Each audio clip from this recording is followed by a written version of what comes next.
தீபாவளி பண்டிகை கொண்டாடப்பட்ட நிலையில் சென்னையில 60 மெட்ரிக் டன் பட்டாசு கழிவுகள் அகற்றப்பட்டதாக சென்னை மாநகராட்சி அறிவிச்சிருக்கு.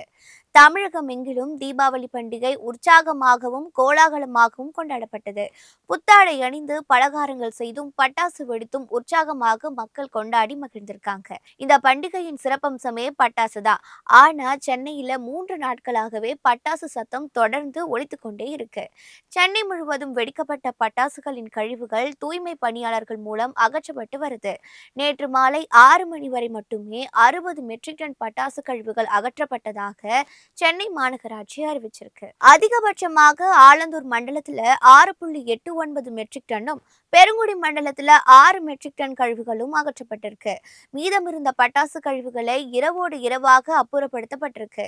இந்த பணியில் சுமார் 6000த்திற்கும் மேற்பட்ட தூய்மை பணியாளர்கள் ஈடுபட்டதாக சென்னை மாநகராட்சி அறிவிச்சிருக்கு. அதே நேரம் இரவில் பல இடங்களில் மழை பெய்ததுனால இன்று காலை பட்டாசு கழிவுகளை அப்புறப்படுத்த முடியாத நிலை ஏற்பட்டிருக்கு.